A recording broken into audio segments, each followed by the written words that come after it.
అవర్సా లేకుంటే with in 72 అవర్సా, లేదు అంటే ఆ తర్వాత మళ్ళీ డేస్ లో కౌంట్ చేస్తాం. దీన్ని బట్టి ఇంత టైం అని చెప్పగలవచ్చు. సార్ డాక్టర్ గారు, ఇప్పుడు హత్య లాంటివి అయితే ఆ ప్రయత్నం జరిగిన దగ్గర నుంచి మరణించడానికి కొన్ని నిమిషాలు మాత్రమే సమయం పడుతుంది. కానీ ప్రమాదం జరిగిన దగ్గర నుంచి మరణించడానికి కొన్ని గంటల సమయం కూడా పట్టే అవకాశం ఉంటుంది. రైట్ అండి? ఇప్పుడు హత్యకి ప్రమాదానికి చాలా డిఫరెన్స్ ఉందండి. హత్య అనేది ఎలా జరిగింది అనేది, ఎక్కడైతే హత్య జరిగిన తర్వాత అక్కడ చనిపోయింది అనుకోండి, అప్పుడే దాన్ని బట్టి అక్కడ ఎంత టైం అనేది మనం చెప్పగలుగుతాం. ప్రమాదంలో కొన్నిసార్లు బ్రతకొచ్చు, హాస్పిటల్ తీసుకెళ్లొచ్చు, తర్వాత టైం డ్యూరేషన్ తీసుకోవచ్చు. అంటే కొన ఊపిరి మీద ఉన్నాడా, కొన ఊపిరిన తర్వాత ఎక్కడ తీసుకెళ్లారు. అలాగే హత్యలో కూడా అతను ఒకలిగిట ఎలాంటి అతనికి సహాయాలు ఏమి దొరకకపోతే might be was died there ఇట్ సెల్ఫ్. హత్యలో ఏంటంటే ఓపెన్ గా ఏది మన ప్రమాదం జరిగిన ప్లేస్ లో might be it is on the road or somewhere else. అక్కడ ఏమైనా పబ్లిక్ ఉంటే బాడీని ట్రాన్స్పోర్ట్ చేయడానికి ట్రై చేస్తారు. ప్రమాదంలో కూడా సడన్ డెత్స్ ఉంటాయి, అంటే అక్కడే చనిపోవచ్చు. హత్యలో కూడా అక్కడే చనిపోవచ్చు. రెండు రకాలుగా ఉండొచ్చు. డాక్టర్, ప్రవీణ్ పగడాలకు సంబంధించి నాకున్న ఒక సమాచారం చెప్తాను. అంటే అక్కడ అది ప్రవీణ్ పగడాల బైకో తెలీదు, కానీ ఆ స్పాట్ ప్రవీణ్ పగడాల అక్కడే ఉన్నారు కాబట్టి ఆయన బైక్ వస్తూ ఉంది, ఒక కారు వెళ్ళింది, ఇదంతా జరిగితే ఒక దుమ్ము కనిపించింది, ఒక డస్ట్, పెద్ద ఎత్తున ఒక డస్ట్ కనిపించింది. మర్నాడు ప్రవీణ్ పగడాల అదే ప్లేస్లో ఉన్నారు కాబట్టి అక్కడ ప్రమాదం జరిగిందని. సో పెద్ద ఎత్తున కొన్ని అడుగుల మేర ఆ డస్ట్ కనిపించింది. ఆ ప్లేస్లోనే ప్రవీణ్ పగడాల మర్నాడు చనిపోయిన స్థితిలో ఉన్నారు. మర్నాడు సుమారు 11 గంటల ఆ సమయానికి ఆయన చనిపోయిన స్థితిలో కనుగొన్నారు. ఈ ప్రమాదం జరిగింది రాత్రి 11 గంటల 47 నిమిషాలకి. సో ఆయన ఊపిరితిత్తుల్లో ఈ డస్ట్ పార్టికల్స్ ఉండేటువంటి అవకాశం ఉంటుందా? అంటే ఎంతసేపు ఆయన ఆ డస్ట్ పీల్చుకునే అవకాశం ఉంటుంది కదా. సో ఆయన ఊపిరితిత్తుల్లో ఆ డస్ట్ పార్టికల్స్ ఉంటే ఎంతసేపు ఆయన అది పీల్చుకుని ఉన్నారు, ఎన్ని గంటల పాటు ఆయన శరీరం అక్కడ బతికుంది అనే దాన్ని నిర్ధారించడానికి అవకాశం ఉంటుందా ఎలాంటి చోట్ల?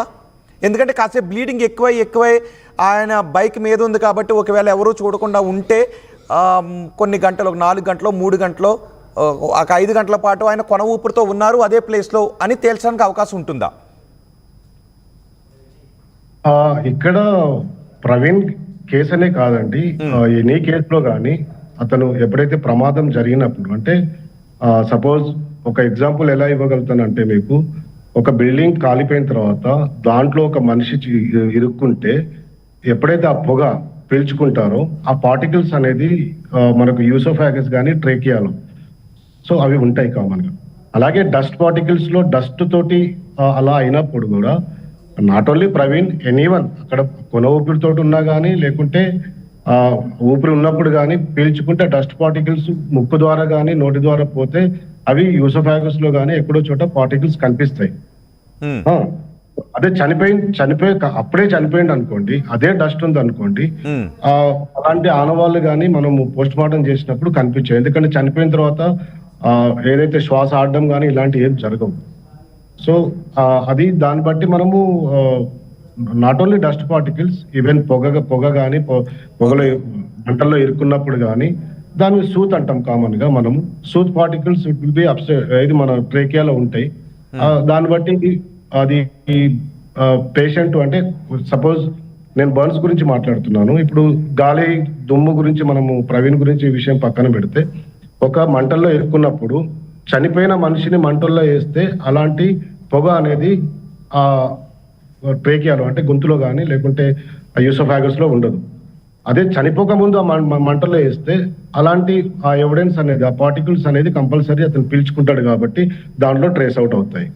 సో ఇక్కడ దుమ్ము ధూళి అనే క్వశ్చన్ ఏదైతే మీరు అన్నారో, అప్పుడు అతను చనిపోక ముందు ఉంటే గాలి పీల్చుకున్నప్పుడు ఆ దుమ్ము కూడా లోపలికి పోతే ఆ పార్టికల్స్ అనేటి, ఆ డస్ట్ పార్టికల్స్ అనేటి లోపల పోతే కంపల్సరీ ఎక్కడో చోట పార్టికల్స్ కనిపిస్తాయి. ఏది ట్రేకియాలో కానీ యూసోఫాగస్ లో కానీ, ముక్కు ద్వారా కానీ నోటి ద్వారా పీల్చుకోవడం వల్ల. అదే చనిపోయిన తర్వాత అదే దుమ్ములో ఉంటే మాత్రం కనిపించవు. అంటే ఇక్కడ రెండు రకాలుగా, చనిపోక ముందు పీల్చుకుంటే ఉంటుంది, చనిపోయిన తర్వాత మాత్రం ఉండదు. ఓకే, నేను అడిగిన క్వశ్చన్ ఏంటంటే, మీరు చాలా బాగా వివరించారు. అంటే ఇంకొకటి డౌట్, అంటే సామాన్యాలకు వచ్చేటటువంటి డౌటే, ఒక ప్రమాదం జరిగినప్పుడు అక్కడ కాసేపు దుమ్ము ఉంటుంది కదండి. ఒకవేళ ఆయన ఒక 4 గంటల పాటు అక్కడే కొన ఊపిరి, అంటే ఎవరైనా వెళ్ళి ఆ గోల్డెన్ అవర్లో రక్షించుంటే బాగుండేదని అనుకుంటూ ఉంటుంటారు. సో ఆయన కొన్ని గంటల పాటు అక్కడ ఉండి ఎవరు రాక సహాయం అందక చనిపోతే ఆ కొన్ని గంటల పాటు, ప్రమాదం జరిగిన తర్వాత ఇన్ని గంటల పాటు అక్కడ ఆయన ప్రాణాలతో ఉన్నారు అని పోస్ట్ మార్టంలో తెలియడానికి అవకాశం ఉంటుందా? ఫోరెన్సిక్ పోస్ట్ మార్టం కానీ సాధారణ పోస్ట్ మార్టంలో కానీ ఈ విషయాలు ఏమైనా తేలే అవకాశం ఉంటుందా? ఇది అంటే డిపెండ్ సార్. అది ఎట్లా అంటే ఎన్ని గంటల పాటు అతను బ్రతికే ఉన్నాడు అనే దాని మీద మనము కరెక్ట్ గా అనలైజ్ చేయలేము. చనిపోయిన తర్వాత నుంచి, దానికంటే ముందు, చనిపోయిన తర్వాత నుంచే మనం పోస్ట్ మార్టం రిపోర్ట్ లో ఇన్ని గంటల వరకు, ఇన్ని గంటలు అయింది అని చనిపోయిండు ఇతను అని చెప్పగలుగుతాం. ఓకే, అంతకుముందు బ్రతుకున్నప్పుడు ఏంటంటే మేము క్యాలిక్యులేట్ చేసి చనిపోయిన తర్వాతనే. ఓకే, అంటే ఆయన చివరి క్షణాల్లో శ్వాస ఇంతసేపు తీసుకున్నాడు అని చెప్పడానికి పోస్ట్ మార్టం రిపోర్ట్ లో అవకాశం లేదంటారా? అంటే అలా చనిపోయిన తర్వాతనే మేము క్యాలిక్యులేట్ చేస్తామండి. దానికంటే ముందు ఎంతసేపు బతుకున్నాడు అనేది అది ఓన్లీ దాన్ని మనం క్యాలిక్యులేట్ చేయలేము. చనిపోయిన తర్వాత ఎప్పుడు చనిపోయాడు, బాడీ ఎన్ని గంటలకు చనిపోయిండు, ఆ తర్వాత అక్కడి నుంచి ఎన్ని గంటలు అవుతుంది అనేది చెప్పగలుగుతాం మనం. సో ఇంతసేపు గాలి పీల్చుకున్నాడు, ఇంతసేపు శ్వాస ఆడింది అని చెప్పడానికి కొంచెం కష్టం. ఓకే, అంటే ఉదాహరణకు ఒక వ్యక్తి నీటిలో పడిపోతే నీటిలో పడ్డ తర్వాత అతను ఎంతసేపు ఉన్నాడు అనేది చెప్పడం కష్టం. అలాగే ఒక ఏదైనా చనిపోయిన టైం నుంచి ఇప్పుడు ఎప్పుడైతే చనిపోతాడో అప్పటి నుంచి అది అవర్స్ లో ఉండొచ్చు, డేస్ లో ఉండొచ్చు, వీక్స్ లో ఉండొచ్చు, మంత్స్ లో ఉండొచ్చు. దాన్ని బట్టి ఒక రేంజ్ ఆఫ్ పీరియడ్ ని, ఒక రేంజ్ ఆఫ్ అవర్స్ ని ఇస్తాం. ఆ రేంజ్ ఆఫ్ అవర్స్ లో మాకు కొన్ని, అంటే దీంట్లో ఏంటంటే సపోజ్ అప్పుడే అంటే చాలా వేరియేషన్స్ ఉంటాయి, చాలా బాడీలో చేంజెస్ ఉంటాయి. ఒక్కొక్క బాడీ అంటే ఎక్కడి నుంచి తల మీద నుంచి స్టార్ట్ చేస్తే ఎండ్ వరకు అనేది ప్రతి బాడీలో మేము అబ్జర్వ్ చేస్తాం. కాబట్టి దీన్ని మేము టైం ని క్యాలిక్యులేట్ చేసి ఇన్ని గంటలకు చనిపోయాడు అంటే దాంట్లో కొన్ని ఇష్యూస్ ఉంటాయి. తిన్న తర్వాత డైజెస్టివ్ పీరియడ్ కానీ, లేకుంటే లోపల ఇప్పుడు సపోజ్ డిపెండ్స్ ఆన్ దట్ తినే ఆహారాన్ని బట్టి కూడా అతను ఎంతసేపు అరిగింది, ఆ ఆహారం డైజెస్ట్ అయిందా లేదా, తిన్న తర్వాత ఇమీడియట్లీ ఒక హాఫ్ అన్ అవర్ లో చనిపోయిందా అంటే దానికి కూడా ఒక జనరేటివ్ టైం అనేది ఉంటుంది. తిన్న తర్వాత దానికి అరగడానికి ఒక టైం అనేది ఉంటుంది. దాంట్లో కూడా మేము క్యాలిక్యులేట్ చేస్తాం. చాలా రకాలుగా వేరియేషన్స్ ఉంటాయి బాడీలో. సో అన్ని రకాలుగా చూసుకొని మేము అవర్స్ లో, డేస్ లో, వీక్స్ లో ఇస్తాం. కానీ ఎంతసేపు శ్వాస తీసుకున్నాడు, అంటే అతని చివరి క్షణాలు ఎంతసేపు ఉన్నాయి అనేది చెప్పడం కష్టం. అలా కష్టం అండి. ఎందుకంటే మేము చనిపోయిన తర్వాతనే పోస్ట్ మార్టం చేస్తాం కాబట్టి ఆ క్యాలిక్యులేషన్ ఇంపార్టెంట్ గా తీసుకుంటాం. దానికంటే ముందు ఎంతసేపు బతుకున్నాడు అనేది మాకు సంబంధించింది కాదు. ఓకే, అంటే దాన్ని ఎవరైనా తేల్చగలుగుతారా, ఏదైనా నిపుణులు?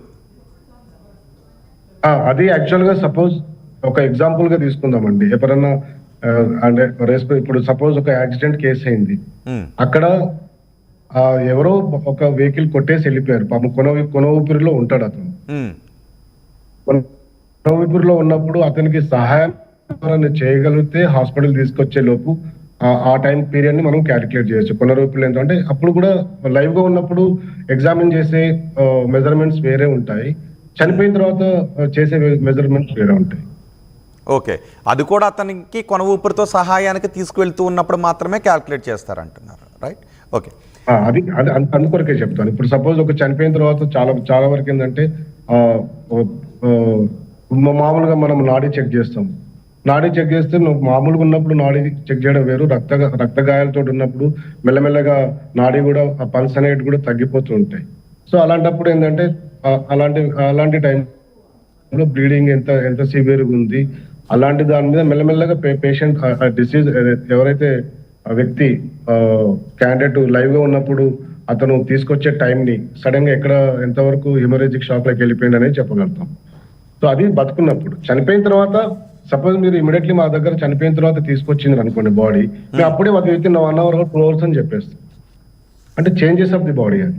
ఓకే, చనిపోయిన తర్వాత బాడీ. ఓకే సరే, ఇప్పుడు బతుకున్నప్పుడు చెప్పండి. బ్రతుకున్నప్పుడు ఏదైనా 3 సిస్టమ్లు అంటే మనకు బ్రెయిన్ కి సంబంధించింది కానీ, ఊపిరితిత్తులకు సంబంధించింది కానీ, లేదు అంటే గుండెకి సంబంధించిన 3 ఏది మన సిస్టమ్స్ ఆగిపోయినప్పుడే మనిషి చనిపోతాడు. ఓకే సార్, ఇప్పుడు ఎదురుగా ఒక వ్యక్తి ఉండి మరొక వ్యక్తిని పైనుంచి కిందకు తోసేస్తున్నాడు అనుకుందాం. అతను ఎవరో తోసేస్తున్నారు అని తెలుసుద్ది, అంటే కానీ కింద పడిపోవడం ద్వారా చనిపోయాడు. అతన్ని ఎవరో తోయడం ద్వారా చనిపోయాడా లేదంటే జారి పడిపోవడం ద్వారా చనిపోయాడా అనేది బ్రెయిన్లో ఏదైనా తెలిసే అవకాశం ఉంటుంది? ఆ మార్పులు ఏమైనా ఉంటాయి అప్పుడు?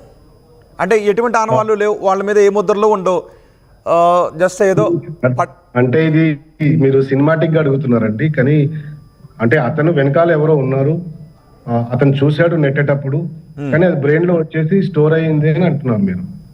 ఆ బ్రెయిన్ లో ఏమైనా మార్పులు ఉంటాయా? అంటే తన ఆ భయం తాలూకు ఆనవాళ్ళు బ్రెయిన్ లో ఏమైనా ఉంటాయా? ఒక భయం తాలూకు ఆనవాళ్ళు ఏమైనా ఉంటాయా? అలాంటివి ఏమీ ఉండవు. అది చాలా కష్టం ఐడెంటిఫై చేయడము. ఎందుకంటే చనిపోయిన తర్వాత అన్ని ఏదైనా బ్రెయిన్ కి సంబంధించిన ఇంజురీస్ అయినా కానీ ఆ గాయాలు కానీ అన్ని ఒకటే రకంగా ఉంటాయండి. అంటే అక్కడ అంటే తన చుట్టూ కొంతమంది మనుషులు ఉండి చంపేస్తున్నారు అన్నప్పుడు బ్రెయిన్ లో ఉండే మార్పులు లేదు, నేను సహాయం అందక ప్రమాదంలో ఉండి చనిపోతున్నాను అనేటప్పటికీ బ్రెయిన్ లో ఎటువంటి మార్పులు ఉండవు, తేడా ఏముండదు. బ్రెయిన్ డెడ్ అంటే ఫోరెన్సిక్ లో ఐ మీన్ పోస్ట్ మార్టం లో ఆ డిఫరెన్స్ ఏం తెలియదు. ఇంజురీస్ అంతే ఇంజురీస్ బ్రెయిన్ ఫైండింగ్స్ ని బట్టే మేము చెప్తాము. కానీ బ్రెయిన్ లో అతని మెమరీ ఉందా అలాంటి ఏమి ఉండవు, ఫైండింగ్స్ అలాంటివి ఏమి ఉండవు. ఎందుకంటే బ్రెయిన్ ఫైండింగ్స్ మేము ఏమైతే చూస్తామో అవే రాస్తాం. అంటే బ్రెయిన్ ఫైండింగ్స్ కూడా ఏమైనా గాయాలు అంతే, గాయాలు, రక్తస్రావం, ఎంతలో గాయమైంది, గాయాలు అందులో 2 రకాలు ఉంటాయండి, న్యాచురల్ డెత్, అన్యాచురల్ డెత్.